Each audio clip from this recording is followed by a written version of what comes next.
Salut à tous et bienvenue sur cette nouvelle émission, Nouveau Départ. Ça va mon petit Fab? Ça va même carrément bien, tu sais pourquoi? Parce que je t'ai retrouvé. Oui. Et oui, ce que vous savez pas dans Eh oui. la vie en off, on a 1 heure de retard une heure et quart de retard Un sur le bon tournage. poids, ouais.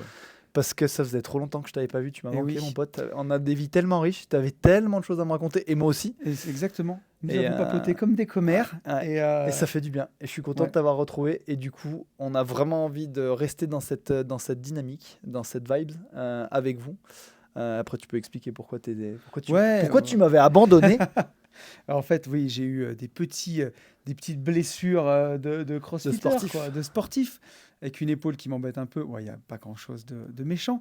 Mais du coup, je me suis reposé un peu Bah, depuis t'avais 3 semaines presque. ton Mastermind Kate, où je t'ai pas Oui, vu pendant une semaine, et après tu t'es exactement. reposé. Et je te dis, j'ai l'impression que ça fait 1000 ans qu'on s'est Mais pas vu. en vrai, ça fait vraiment au moins 3 semaines qu'on ne s'était pas vu. Bon, Donc, sachant qu'on s'écrit presque toujours. oui, Quand même. Mais ça. c'est pas pareil. Et tu vois, on va en reparler tout à l'heure sur Mais, la vraie vie de se voir, c'est pas ouais. pareil. Non, non, c'est certain. Donc, on avait plein de choses à se dire et on en a profité. Et du coup, nous sommes complètement en retard sur les émissions. Mais Mais vraiment content de vous retrouver ouais, et de te retrouver dans cette dynamique. de prendre ce temps pour enregistrer tout ça.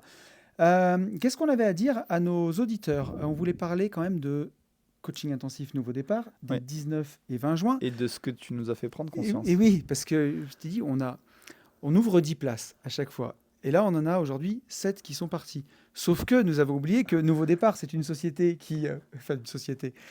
une structure qui accompagne des gens qui ont besoin de couper leurs élastiques pour voler de leurs propres ailes, mais aussi qui forme des coachs.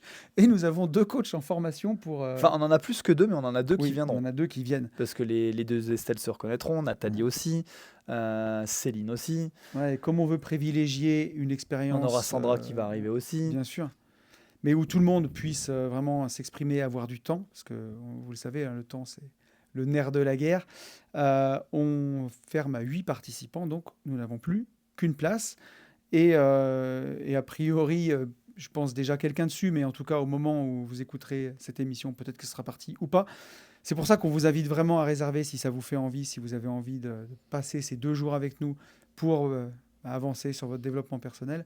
Nous, on en sera ravis en tout cas. Ouais, parce que ceux qui l'ont vécu le comprendront, mais c'est vrai que vous verrez, on commence toujours par un tour de table, il faut faire un état des lieux et, qui prend beaucoup de temps.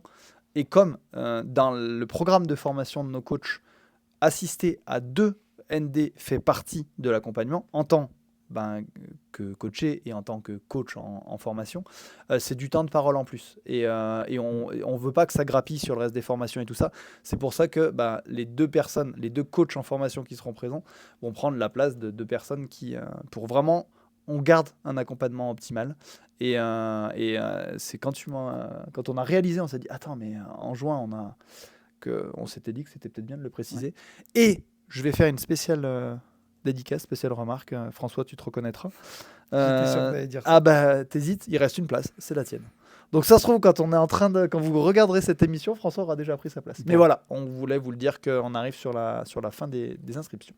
Donc voilà, et ce sera, au moment où vous écoutez cette émission, ce sera bientôt là, hein, dans 1 mois et demi, on y sera. J'ai trop hâte. Ce nouveau coaching intensif, moi aussi j'ai hâte. Là aussi, ça fait depuis le mois de novembre, hein. Aujourd'hui on n'en fait plus que 2 par an.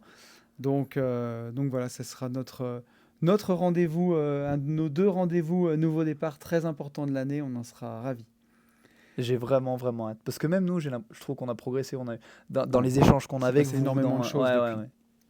Et une autre chose dont on voulait parler, c'est on avait lancé un appel dans les derniers podcasts. Tout à fait. Sur des appels à témoins pour venir participer avec nous, venir dans Nouveau Départ. Vous avez été nombreux à répondre. Ouais, on s'y attendait pas, on avait vachement été touchés en disant ah ouais, c'est génial, c'est vrai que, comme on le dit à chaque fois, il n'y a rien de... Nous, on est imprégnés de ce qu'on dit, de ce qu'on fait. ND, c'est vrai, c'est un vrai virage, c'est game changer. Mais c'est sûr que vous pouvez vous dire, c'est leur bébé, ils sont pas très objectifs, je peux l'entendre. Et rien de mieux que quelqu'un qui l'a vécu. Et c'est vrai qu'on l'avait abordé lors des émissions précédentes, en tout cas une en particulier. Et vous avez été super nombreux à nous dire, ah ouais, ça serait une super idée, oui, moi je veux bien participer. Et je te redonne la parole parce que c'était quand même ton idée. Mais vraiment, merci juste pour votre retour, pour votre écoute et pour votre implication, quoi. Ouais, on sera vraiment contents. Et il y a beaucoup de gens qui nous demandent, qui nous disent... ça serait chouette que vous fassiez plus d'émissions avec des invités. Et on tient toujours sur ND à avoir nos invités en physique. C'est quelque chose qu'on aime bien. Aujourd'hui, ça serait facile de le faire avec Zoom ou en ligne, mais voilà, c'est pas l'esprit. Nous, on aime bien avoir les gens avec nous sur le canapé, qu'on puisse discuter, d'avoir une vraie connexion humaine, authentique.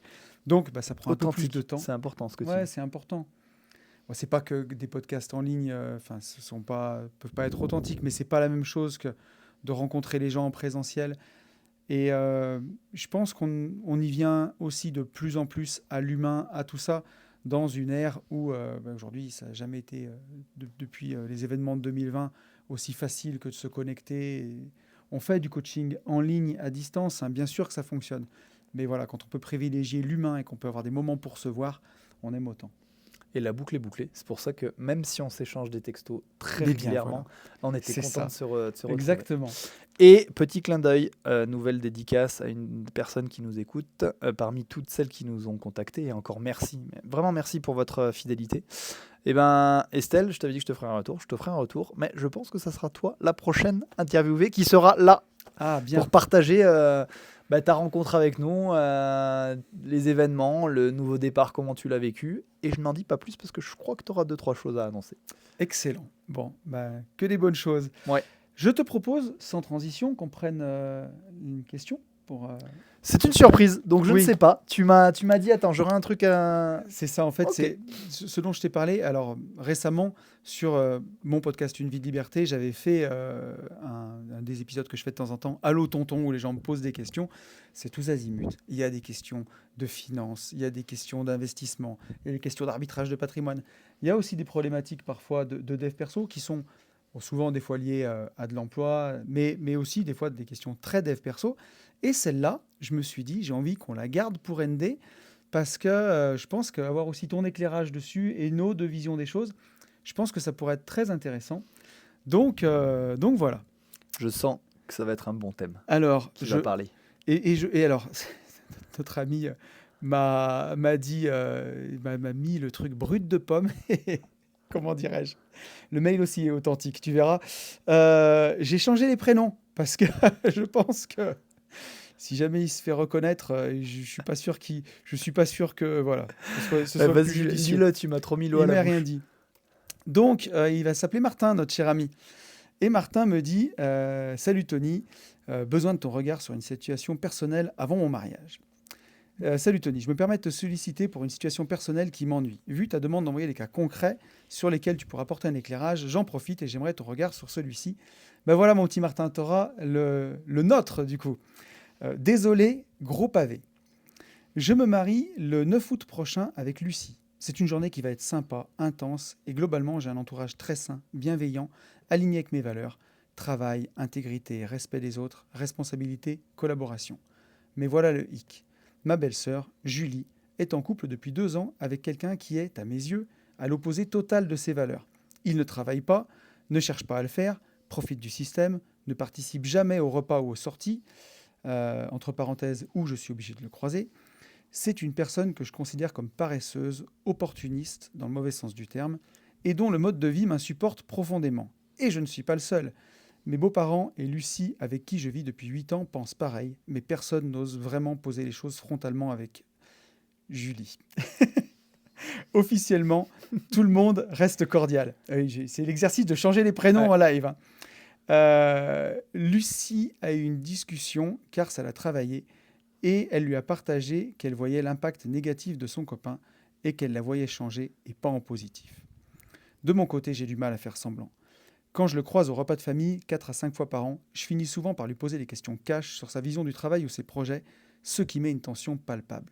Mais je n'arrive pas à jouer un rôle, à me travestir.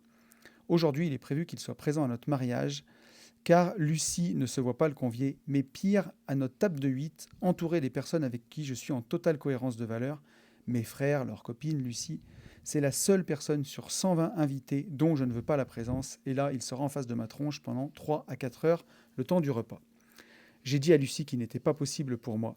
J'avais l'impression d'être insulté et de rincer un type qui vit sur nos impôts depuis 2 ans, alors que le gars est développeur, et genre, il ne trouve pas de travail alors qu'il se lève à 12 heures tout le temps. Même lors de week-ends en famille, ne participe pas lors des restaurants en famille. Bref, tu vois le délire. J'ai déjà indiqué à certaines occasions que je ne venais pas car il était présent. Je n'ai aucun problème avec ça. Mais j'ai un vrai tiraillement. Me respecter moi-même, ne pas trahir mes convictions, et donc, on le fout à une autre table avec les cousins, entre parenthèses, qui ne l'apprécient pas non plus, ou préserver la paix familiale, ne pas gâcher un moment clé pour Lucie, sachant que Julie est sa sœur et sa témoin. Lucie est d'accord avec moi sur le fond, mais elle veut éviter les vagues. Moi, j'ai peur qu'à un moment, je craque et que ça tourne au vinaigre. Je me sens comme obligé de ravaler mes valeurs, juste pour que ce jour-là, tout se passe bien et faire genre. Ma question est simple. Comment faire pour rester aligné avec mes valeurs sans foutre en l'air l'équilibre familial? Est-ce que j'assume un recadrage clair avant le mariage? Est-ce que je fais preuve de souplesse pour Lucie, au risque de m'en vouloir et d'être tendu le jour J avec sa tronche de cassos en face de moi? En dehors de ça, pour nuancer, il n'est pas insultant ou réellement malpoli quand tu discutes avec lui, c'est juste tout son système de valeurs qui m'insupporte et l'impact négatif qu'il a sur ma belle-sœur, qui devient un chamallow depuis qu'elle le côtoie. Pour l'instant, elle travaille encore, mais pas sûr que ça dure. Bref, si je suis mes convictions, je pense que ça va faire pas mal de vagues niveau relationnel dans la famille. J'ai déjà dit à mon meilleur ami d'enfance que s'il venait, ce serait solo, car sa nouvelle copine a été injurieuse avec ma famille, et vraiment injurieuse. Ça a choqué certains, mais finalement il viendra quand même, et seul, ce qui me convient. Bref, je suis prêt à adopter la même stratégie. Voilà, un peu long, mais votre vision peut m'intéresser. Si besoin de compléments, n'hésitez pas. Et notre Martin me dit qu'il sera avec nous à un prochain séminaire. Merci d'avance pour votre regard, j'ai besoin de recul. Martin. Très, très bon thème. Tu as très bien fait. Tu vois que j'ai Parce bien qu'on fait. parle de couple. C'était pas On parle de couple, une on parle de mauvaise idée. famille, Ouais. on parle d'impact, on parle d'équilibre familial. Et ça va parler à tout le monde. Parce Ouais. que ça nous est tous arrivé. Il y a énormément de choses à dire. Et c'est pour ça aussi que je voulais qu'on le fasse ensemble, parce que ça peut presque être en mode discussion entre nous. Je te remercie. Très, très bonne idée. Tant, Belle tu vois, surprise. ouais, tant il y a des choses à dire, tu vois, sur cette situation-là. Parce que si je commence, ce qui t'oppose, Martin, avec le cher beau-frère, hein, parce que, qu'on le veuille ou non, quelque part, c'est par alliance, mais c'est ton beau-frère, ce mec. Ils se sont mariés? Alors, Tu sais pas? ils sont pas. En tout cas, Martin va se marier Oui, Martin va avec se marier Lucie, mais avec je crois Lucie. pas. Non, Et je crois qu'ils sont en Julie, couple. Par Julie et le contre, Cassos, Julie et le Cassos, ouais.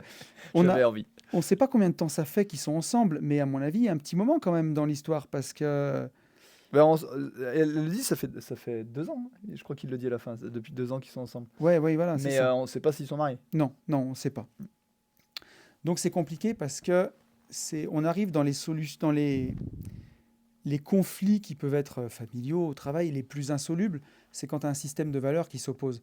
Quand tu as les mêmes valeurs que la personne, tu peux ne pas être d'accord. Des fois, tu peux t'engueuler, mais quand les valeurs profondes sont communes, on arrive toujours à, le plus souvent en tout cas, en tout cas de notre expérience, toujours à discuter, à trouver un terrain d'entente et à se rabibocher, et à se mettre à la place de l'autre, à comprendre la situation. Quand il y a un vrai conflit de valeurs comme ça, c'est là où c'est le plus difficile. Et en fait, ta problématique, tu nous reposes la question à un moment, hein, comment faire pour rester aligné avec mes valeurs sans foutre en l'air l'équilibre familial?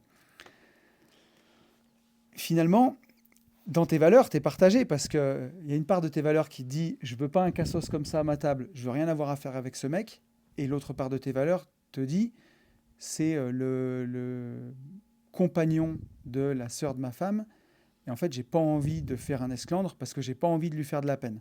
Et donc, tu es partagé entre ces deux choses-là.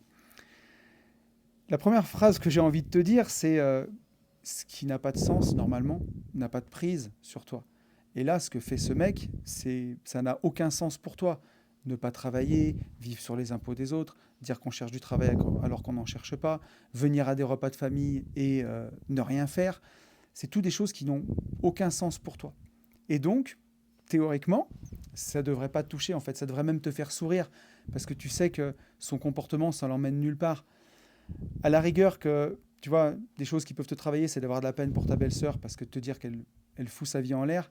Et dans ces moments-là, on sait à quel point c'est aussi difficile d'aller discuter avec les gens, d'aller, en tout cas, les éclairer si eux ne voient pas de problème là-dessus. Et finalement, tout l'enjeu, il est là. À la fois, tu veux respecter ta compagne, à la fois, tu veux te respecter toi. Quand je te dis que tout à l'heure, ce qui n'a pas de sens n'a pas de prise, il y a des fois où tu nous le dis dans le mail, où toi-même, tu n'es pas allé à des repas de famille parce qu'il était là.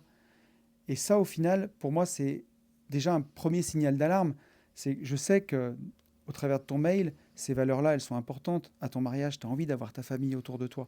Tu as envie que ta compagne, elle soit heureuse. Et il y a des moments de famille que tu t'es gâché ou t'es pas allé juste parce qu'il était là.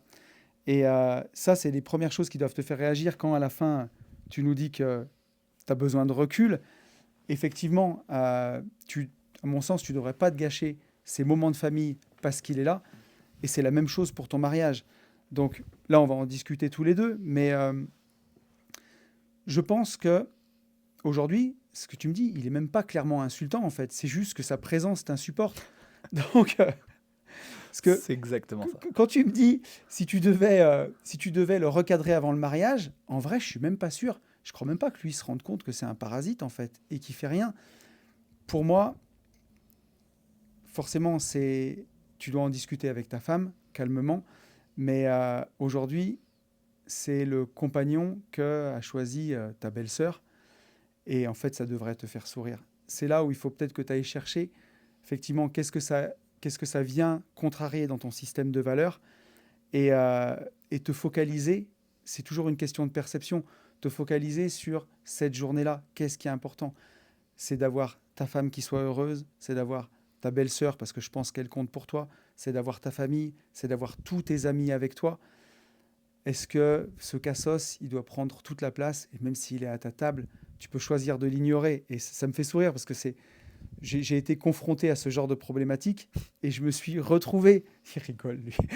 Mais en fait, si t'en parlais pas, j'en aurais parlé. Et oui, J'aurais dit, mais et vas-y. je peux te le dire parce que je me suis retrouvé dans ce genre de situation où Ah, t'as été à sa place. j'ai été à ta place exactement, où dans certaines situations, je me serais gâché des repas de famille, des moments, euh, pour me dire, bah, en fait, si Tu la peux même personne... dire tu t'es gâché à certains Ouais, moments, je l'ai fait, oui, oui. Alors qu'en fait, jusqu'à ce que tu utilises tes super pouvoirs. exactement. Et c'est là aussi où... après, je te passerai la parole, mon Fab, mais Ouais, mais vas-y, prends le temps, t'inquiète. Je vais avoir plein de choses à dire, donc... ouais, là où ça doit faire écho, tu le changeras pas, le beau-frère. Il sera toujours comme ça. Et s'il a décidé d'être un cassos toute sa vie, il le sera toujours. Ce que tu peux changer, c'est ta perception. Alors, là, je vais peut-être te demander des choses qui sont folles, mais peut-être que tu peux aussi te focaliser sur le peu de choses qu'il fait bien. Peut-être qu'il y a des choses qu'il fait bien, peut-être qu'il a quand même une ou deux valeurs avec lesquelles tu peux le tolérer. Bah, focalise-toi là-dessus pour que tu puisses, par exemple, tolérer sa présence. Et ensuite, surtout, peut-être travaille sur toi, et c'est ce que je te conseille, parce que la seule chose que tu peux changer, c'est toi et ta perception. Et pour ça, bah, nous, on a mis plein de choses en place. Tu peux continuer d'écouter nos émissions. Moi, c'est ce qui m'a aidé, en tout cas. C'est de vraiment travailler sur mes valeurs, ce que je voulais. Et au final, j'ai compris que ce qui était important pour moi, c'est le bien-être de ma famille, des gens qui me sont proches, des gens que j'aime. Et une personne que j'aime pas au milieu, à part aujourd'hui me faire sourire gentiment, j'en ai rien à faire, en fait. Ça glisse, tu vois. C'est vers ça qu'il faut tendre, à mon avis. Ok. Voilà comment j'introduirais la chose T'as avant très, de très, te très passer bien, la balle. très, très bien introduit. À nouveau, merci d'avoir gardé cette question, Je parce t'en que c'est prie. une question que j'ai beaucoup en séance. En fait, le poids des familles, Bien sûr, compliqué. c'est énorme. On a l'habitude d'entendre cette phrase, on choisit ses amis, pas sa famille. C'est juste, c'est juste. Déjà, que je me trompe pas de prénom, Martin, Martin. parce que je sais qu'il s'appelle pas Martin, et je connais son vrai prénom. Mais Euh, si, il s'appelle Martin. Déjà, Martin, que ça soit clair et net, et je te parle en connaissance de cause, puisque je l'ai vécu, ça va être un des plus beaux jours de ta vie. Et quand je te dis ça, c'est que ça doit être un des plus beaux jours de ta vie. Si tu fais ce choix-là de te marier, c'est que moi, mon mariage m'a marqué. C'est des émotions différentes, hein, mais très fortes, autant que la naissance de mes deux enfants, que j'aime plus que tout au monde. Et quand je cite ces êtres, ma femme et mes deux enfants sont les personnes qui comptent le plus pour moi. Et Dieu sait que j'aime beaucoup de gens, et t'en fais partie, mon Tony. Euh, Merci, mon cher et ami. je veux que ce jour soit un des plus beaux jours de ta vie. Donc, en fait, déjà, stop. C'est même pas envisageable. En fait, ça va pas tourner au vinaigre, et il va certainement pas te gâcher ta journée. Pas un mec comme ça. Parce que ce que je veux que tu gardes en tête tout de suite, c'est que tu vaux mieux que ça. Quand tu vois ce que tu nous expliques, moi je connais pas toute l'histoire, mais au regard déjà de ce que tu as écrit, de ce que tu mets en place, de qui t'es, de ce que tu veux, en fait, là où je vais te piquer, je vais te faire réagir, c'est que c'est ce que tu vas lui offrir. Tu vas lui donner cette place-là. Tu vas arriver à ouvrir la porte et à faire en sorte que ça grince. Non, peu importe la décision que tu vas prendre, non, tu vaux mieux que ça. Ensuite, Tony a dit à plusieurs reprises, oui, on a parlé de perception. Quand on lit ton mail, en fait, dans plein de cas, personnellement, je pense que tu es en défaut de perception. Déjà, tu commences à dire comment je fais pour être aligné avec mes valeurs et que ça se passe bien et que ça casse pas l'équilibre familial. Donc, tu pars du principe que si tu dis ce que tu ressens, que tu dis ce que tu penses, ça va déséquilibrer les relations familiales. Pourquoi ? Si tu veux, je reprends ton mail au départ, tu m'as dit que tes beaux-parents pensaient la même chose. Peut-être qu'au contraire, c'est une magnifique opportunité de dire on fait quoi ? Avec ta femme, avec tes beaux-parents. Ça ne veut pas dire qu'ils ne soient pas là, et j'y reviendrai après parce que c'est important, il y a de l'enjeu derrière, mais c'est peut-être justement une super opportunité de se dire ok, en fait, il y a peut-être intervention à faire. Peut-être justement, est-ce qu'on s'inquiète pas ? C'est Julie ou Lucie du coup ? C'est sa belle-sœur. C'est Julie. Est-ce qu'on n'intervient pas auprès de Julie ? Est-ce qu'on lui explique pas qu'on s'inquiète ? Qu'est-ce qu'on fait ? Mais je veux vraiment que tu t'offres toutes les perceptions possibles. Et c'est un magnifique exemple. Tu vois, tu parlais des outils. Je ne sais pas si tu as pris nos formations, mais là, et Dieu sait que c'est l'exercice que j'utilise probablement le plus souvent dans ma vie de tous les jours, on est en plein dans une situation bloquante. Ok, c'est quoi la situation ? Qu'est-ce que je ressens ? Comment j'agis ? Et là, tu es en plein défaut de perception, c'est que si tu as besoin de prendre du recul, c'est que tu dis putain, je suis dans une impasse. En fait, entre tes valeurs et ce qui se passe, tu dis il n'y a pas d'issue. Ben, c'est là où tu te trompes. Bien sûr qu'il y a une issue. Et il y a une super issue. Comme je te l'ai dit, la première perception que je veux que tu t'offres, si on se dit qu'on ne change pas le cadre, parce que je vais dérouler tous les cas de figure, parce que je veux vraiment que tu ailles creuser, que tu ailles chercher tes réponses pour trouver le meilleur équilibre pour toi, pour ta conjointe et pour le plus beau jour de votre vie, pour ton mariage. Si on se dit qu'on ne change pas le cadre et que tu te dis ouais non mais c'est impossible, c'est sa témoin, c'est important pour elle, il sera là. La première chose que je veux que tu vois, quand Tony dit moi ça me fait sourire, c'est justement ça. Au lieu de voir ce qui te dérange dans son comportement, vois pourquoi toi ça te dérange et en fait le miroir que ça te renvoie. Moi ce qui me fait poser question, ce qui m'embête pour toi, c'est que comme le dit Tony, pourquoi ça a de la prise ? Qu'est-ce qui te dérange ? Ça sort de ton système de valeurs, ok. En quoi ça change ta vie ? Parce que tu vas me dire que tu as découvert aujourd'hui que tes impôts servent aussi à des gens comme ça. En fait, tu le savais déjà. Donc, pourquoi ça a de la prise ? Le premier travail que tu as à faire pour toi, c'est de te dire, ouais, en fait, ils ont raison, les gars. Ce gars, si je ne l'avais pas dans ma vie, ça serait mieux. Il sort totalement de mon système de valeurs. Ok ? En plus, tu dis qu'il n'est pas insultant ou désagréable. Du coup, pourquoi ça a de la prise ? De savoir qu'il y a des gens comme ça qui existent, tu le savais déjà. Et moi, je préfère que, encore une fois, c'est une question de perception, c'est une question de mindset, de croissance, c'est une question de position.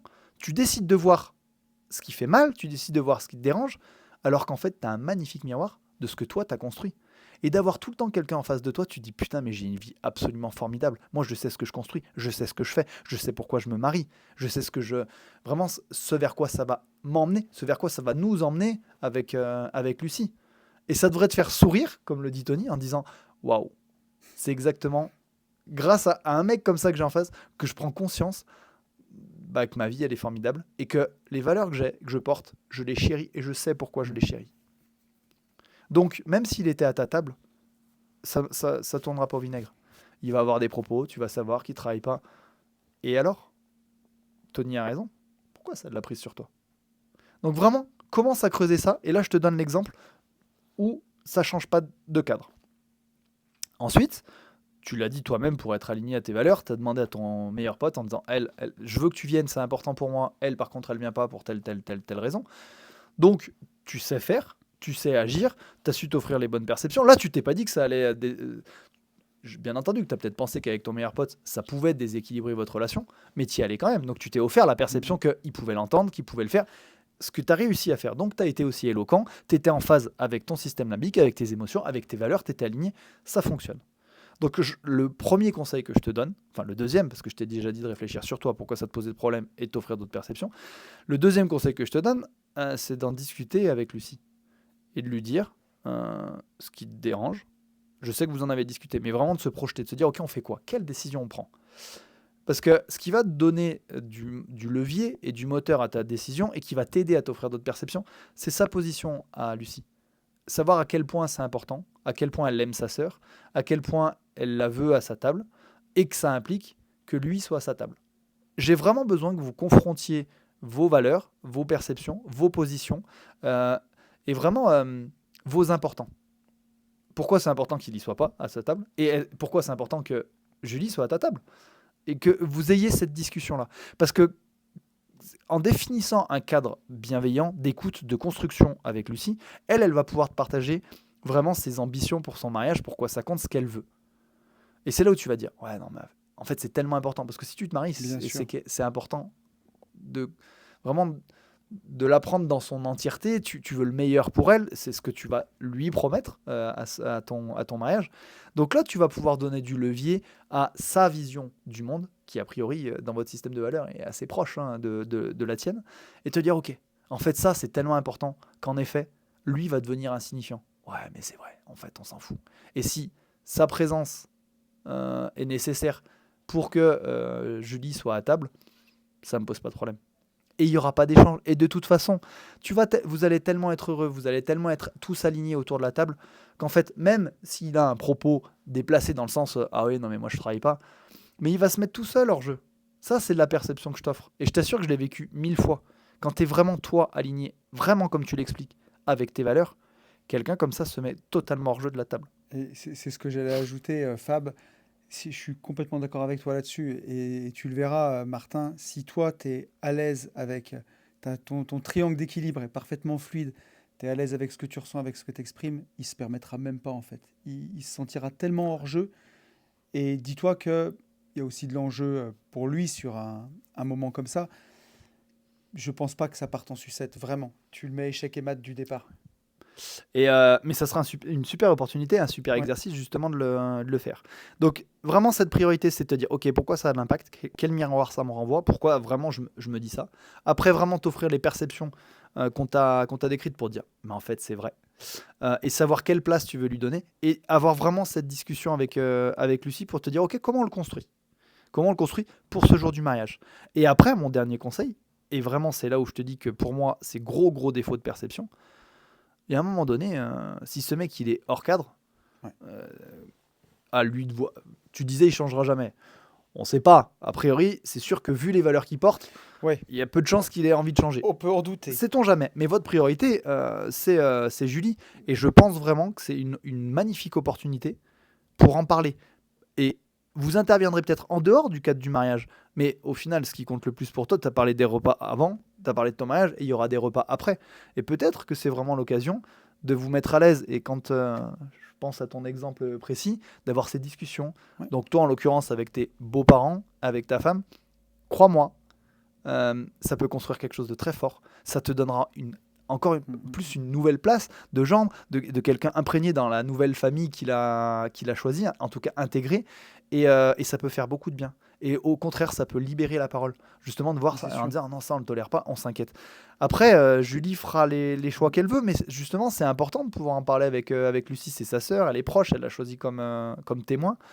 Et moi, vraiment, je veux que tu te dises, ah ouais, mais en fait, les gars, ils ont raison. C'est une super opportunité pour moi. Parce que si je suis capable de faire ça, en fait, il n'y a plus personne qui aura de la prise sur moi. Et peu importe ce qui se passe, parce que oui, dans ta vie, il y aura toujours des gens avec qui tu partages pas les valeurs, avec qui tu fais quoi? Tu décides de tous les subir? Ou au contraire de te dire, non, en fait, ça valorise encore plus ce que moi j'ai construit. Ça me permet encore plus d'affiner et de m'émerveiller de la communauté dans laquelle moi j'évolue, les gens C'est que ça. j'ai choisis.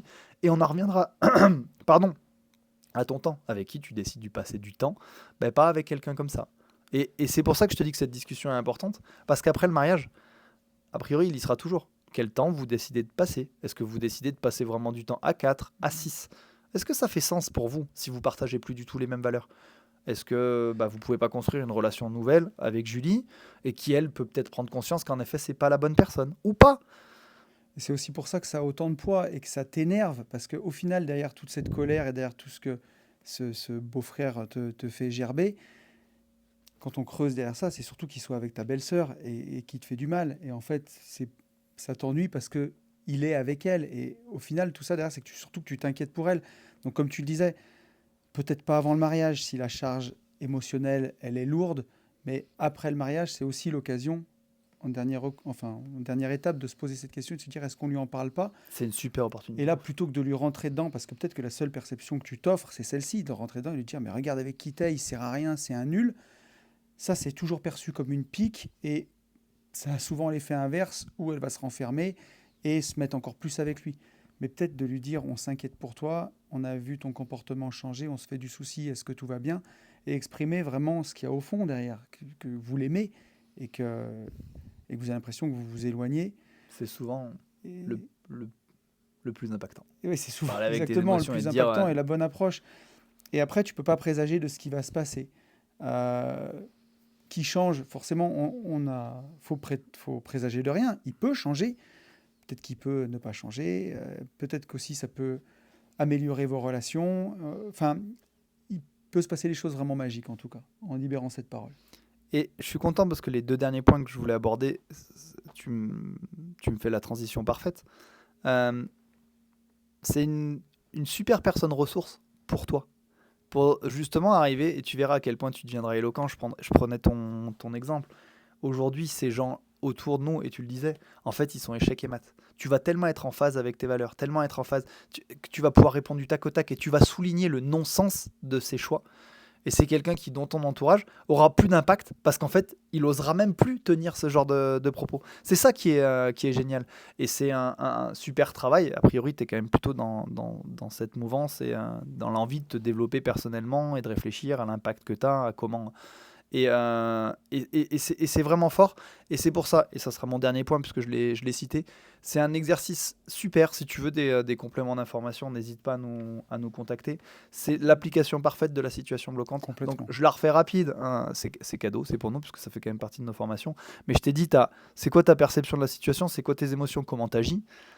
Souvent, en fait, l'enjeu fait que tu n'as qu'une seule perception et la perception, elle est négative. Ouais, ça va se braquer. Déséquilibre de famille. Je vais faire de la peine à ma femme. Je vais faire de la peine à ma belle-sœur. Offre-toi d'autres perceptions. En fait, si tu es vraiment bon, que tu es vraiment aligné et que tu prends conscience que c'est pas pour leur nuire, mais au contraire, pour faire du mieux, bah pourquoi ça se passerait comme ça? Et pourquoi ta femme ne le comprendrait pas? Pourquoi tes beaux-parents se disent ah ouais, mais merci de l'avoir dit, on n'osait pas le dire, nous aussi on s'inquiète. Pourquoi Julie l'entendrait pas en disant merci, c'est vrai qu'on se renferme un peu. Tu sais pas. Et là, je t'assure qu'avec ces perceptions, et c'est ce que je dis, puisque c'est la 4e étape, quelle perception je pourrais m'offrir, si tu te les offres, les émotions que tu vas ressentir, tu te dis putain, ouais, si ça se passait comme ça serait vraiment cool. Et là, comment t'agis? Bah là, j'engage la discussion, je réfléchis, je construis. Et là, on est en plein dans, au lieu de subir, et c'est ce que tu fais à travers ta comment je fais pour rester aligné et faire ça, bah t'agis, tu construis, et tu vas chercher tes réponses. C'est Voilà. ça. Et grâce à ça, t'es plus dans la pique, mais tu vas être vraiment dans l'émotion, dans ce que tu ressens. Comme tu dis, tu n'agiras pas pour lui nuire ou pour faire passer ce message-là, mais plutôt pour venir l'aider. Et ouais, tu peux pas présager de ce qui va se passer derrière. Il peut y avoir plein de perceptions que tu t'offres pas. Peut-être qu'elle a peur d'être seule, en fait, et qu'elle reste avec lui par dépit. Peut-être qu'elle a On une sait mauvaise pas, il y a opinion peut-être de d'elle-même, on ne sait l'emprise pas. aussi Il sur y a elle. peut-être de l'emprise, il y a plein de choses. Euh, Peut-être qu'il a vendu sa boîte, qu'il est multimillionnaire, en fait. Et c'est pour ça qu'il travaille pas. Et que tu vas rencontrer quelqu'un d'hyper inspirant. Incroyable. J'en doute quand même. Mais voilà, en tout cas, je pense qu'on a bien fait le tour de la question. Ouais, ouais, vraiment C'est question riche intéressant. et c'est vrai qu'on choisit, on choisit pas sa famille. Ne vous Ouais. imposez personne. C'est ce que je voulais finir par Mm. dire parce que j'ai des cas, que ce soit moi à titre perso, que ce soit dans les personnes que j'accompagne, dans les personnes qu'on accompagne dans ND. Ne vous infligez personne. C'est pas parce que c'est dans votre famille que vous êtes obligé. Communiquez, surtout quand c'est famille, belle famille. Euh, Donnez la juste place à chaque personne qui vous entoure. Parce que la seule chose que vous devez garder en tête, il n'y a qu'une personne qui veut votre vie, c'est vous. Il n'y a Bien qu'une sûr. personne qui utilise votre temps, c'est vous. Est-ce que vous êtes vraiment sûr que ce temps-là, vous voulez le passer avec des gens avec qui vous partagez rien, que vous n'aimez pas, et que ça ait de la prise sur vous? Parce que si c'est le conjoint ou la conjointe de quelqu'un, je peux l'entendre, il vient avec. Qu'est-ce que vous voulez construire? Soyez acteur et posez-vous justement ces bonnes questions. Arrêtez de vous dire Ouais, mais j'ai pas le choix. J'entends tout le temps ça. Oui, mais tu comprends, j'ai pas le choix, c'est ma belle-sœur. Oui, mais tu comprends, j'ai pas le choix, c'est le conjoint de. Oui, mais tu comprends, c'est sa sœur. Non, je comprends toujours pas en fait. Parce que moi, j'ai toujours le choix. Et je veux le construire. Ça veut pas dire que ces personnes-là, je les vois pas, hein. Ça veut dire que je le vis vraiment différemment parce que, comme tu le dis, vous avez toujours la main sur la façon dont vous décidez de vivre les choses, de voir les choses et d'être acteur. Et à l'inverse, des fois, c'est des vraies décisions. Non, en fait, ces gens-là, dans notre famille, proche, on veut plus les voir parce qu'on partage rien et les valeurs sont tellement loin qu'en fait, on construit rien. Il n'y a pas d'échange, il n'y a pas de. Bien sûr. Et on s'en rend compte, tout le temps, j'entends en disant, bah, au bout de 5 minutes, on n'a plus rien à se dire. Et ben alors pourquoi tu continues à le faire? Et ça m'est même arrivé, moi, je crois que j'ai dû le dire dans d'autres émissions, dans des amis très très proches, de par mon parcours, de par ma vie et de ce que j'ai vécu, mes amis d'enfance et de mon village, c'était ma deuxième famille, c'était vraiment mon socle. Et à un moment donné, j'ai fait justement des choix forts avec quelqu'un et ça a foutu, entre guillemets, le bazar pour rester poli dans le groupe. Et au final, ça a libéré la parole et j'ai dit non, mais en fait, mon temps vaut mieux que ça. Ça, c'est des gens avec qui je ne veux plus euh, passer du temps parce que c'est néfaste, parce que c'est des personnes pas forcément toxiques, mais voilà, qui étaient. T'apportes rien du tout, quoi. Ou alors qui étaient vraiment bloqués dans leur Ouais. filtre, dans leurs croyances limitantes, dans leur peur. Et du coup, ça avait un impact négatif sur le groupe. Et se dire, OK, comment. Et encore une fois, hein, le plus beau cadeau que j'ai pu m'offrir. C'est le plus beau cadeau que j'ai pu offrir au groupe. Les gens sont ah, mais merci. Et vraiment, aller chercher. Ce qui peut naître de ces peurs-là, si vous construisez d'autres perceptions, peut être extrêmement puissant. Donc voilà, n'oubliez pas, votre plus grande richesse, c'est votre temps. Ne le perdez pas, ne le gaspillez pas, ne vous faites pas souffrir pour des gens qui n'en valent pas la peine. Exactement, mais voilà. Donc, une très belle question. On était vraiment dans la base de la PNL, hein, où tes émotions ne dépendent pas de la situation en elle-même et de la perception que tu t'en offres. Et tu peux changer ta perception. Et donc tes actions. Exactement. Merci, mon Fab. C'était Merci pas à mal. toi pour cette petite surprise. C'était très riche et je pense que ça parlera à beaucoup de gens. N'hésitez pas à commenter, à nous poser d'autres questions, en disant attends, mais moi c'est ça mon cas de figure, qu'est-ce que vous me Bien conseillez? sûr. Parce que c'est un thème central. Exactement. On se retrouve sur le privé la semaine prochaine et puis sur YouTube dans 15 jours. À très À vite. très vite. Salut. Ciao.